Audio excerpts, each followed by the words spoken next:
Halo, assalamualaikum warahmatullahi wabarakatuh, teman-teman. Kembali lagi di pembuatan kolam part 2 ya.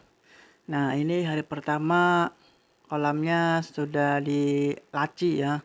Cuman lacinya saya tetap pakai kuas, teman-teman, karena udah bagus sih pakai kuas juga. Soalnya kita kan pakai serat fiber, jadi nggak perlu laci yang tebel-tebel. Tipis juga dia udah kuat, yang penting bagus laciannya, teman-teman. Nah, ini saya mau tahap pengecetan. Di sini saya pakai cat no drop ya. Cuman karena ada kalengnya yang gede, teman-teman, jadi saya ambil aja di wadah yang kecil kayak gini. Ini bekas ngecat rumah sih ya.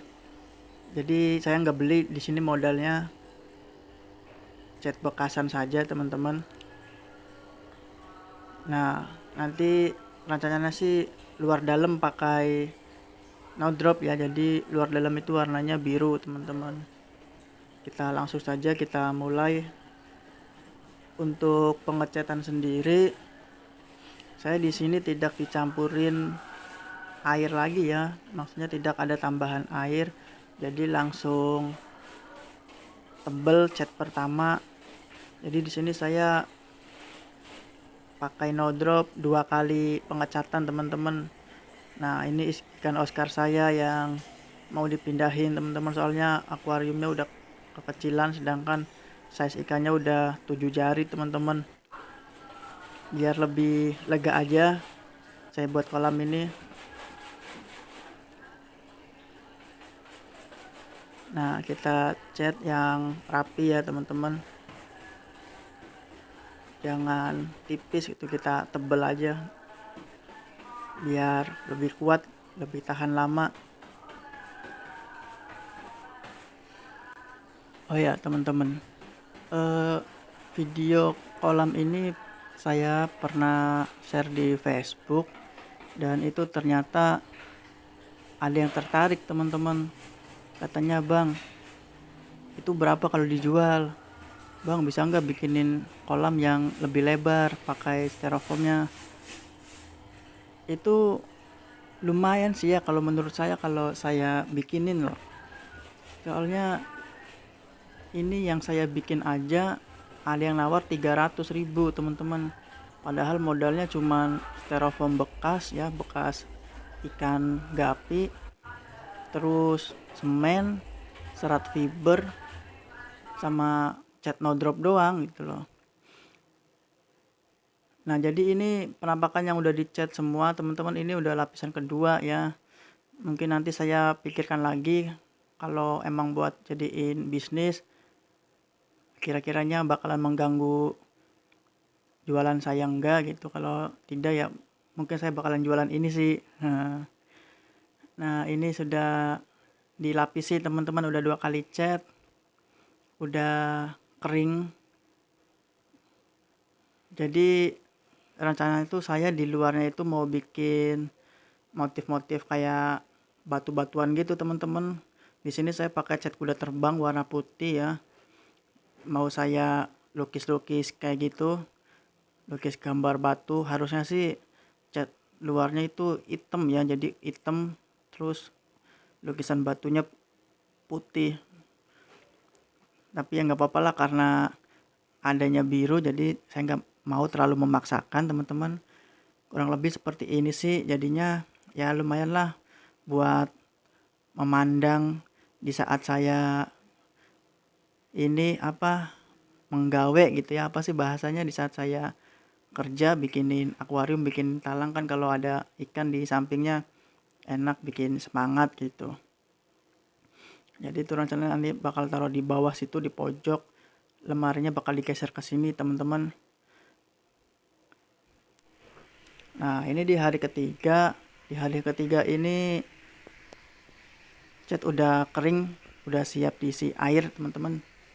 Cuman nggak bisa langsung diisi ikan ya, karena kita harus nunggu 3 hari dulu untuk membuang sisa-sisa bau-bau cat yang mungkin ada bahan-bahan kimianya, teman-teman. Jadi di sini saya mau isi air nggak sampai penuh sih, isi air setengah lebih lah. Nanti saya kasih gedebok pisang teman-teman. Itu sih kalau saya lihat fungsinya buat menyerap sisa-sisa bahan kimia yang ada di kolam teman-teman. Jadi bisa buat menetralisir air yang bakal dipakai nanti. Nah ini kita cincang-cincang aja, kita endapin sampai 3 hari, minimal 3 hari teman-teman. Kalau lebih lama sih lebih bagus ya. Ini kita cincang-cincang, nanti kita tunggu sampai 3 hari.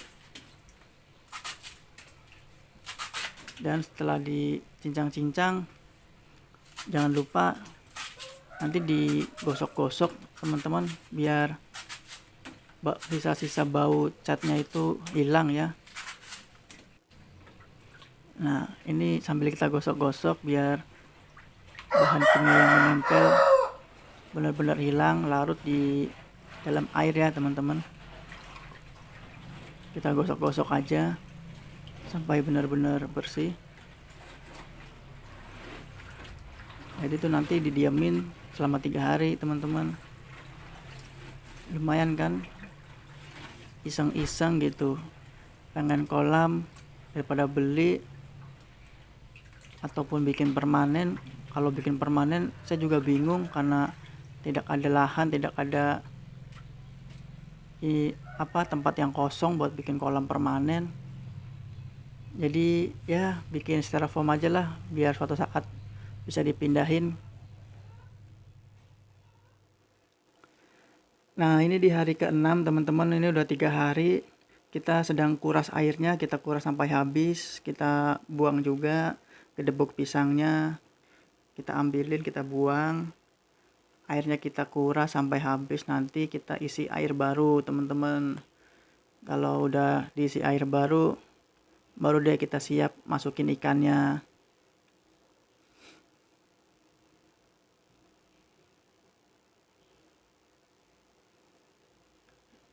Nah gedebok pisangnya ini udah bersih, tinggal kita tunggu airnya sampai habis teman-teman. Di sini saya pakai power head ya biar cepat. Nah airnya sudah habis teman-teman, dan ini sudah mulai pengisian air baru. Oh ya, ini air baru yang sudah diendapin sebelumnya ya, dan juga sudah dicampur garam buat menetralisir air. Nah ini air udah penuh teman-teman. Ini kita siap isi ikan Oscarnya tuh. Ini ikan Oscarnya yang ini sih indukan sih teman-teman, dia udah sejodoh. Siapa tahu taruh di kolam dia jadi bertelur kan ya, soalnya di akuarium dia nggak bertelur. Mungkin karena stres, akuariumnya kecil, dianya size-nya besar atau gimana saya nggak tahu. Semoga aja taruh di kolam ini dia jadi mau bertelur teman-teman. Dan saya di sini sengaja tidak pakai power head ya, atau bikin saringan. Jadi nanti ada segmen 3 teman-teman, atau part 3. Itu part 3-nya pembuatan filter talang ya. Filter talang model waterfall buat di sini teman-teman. Jadi nanti bikin kayak gerojokan air terjun gitu buat penyaringan air teman-teman. Jadi biar airnya tetap kejaga kebersihannya. Kalau buat Oscar sendiri tidak pakai power head, dia kuat teman-teman, tidak mati kok, aman pokoknya.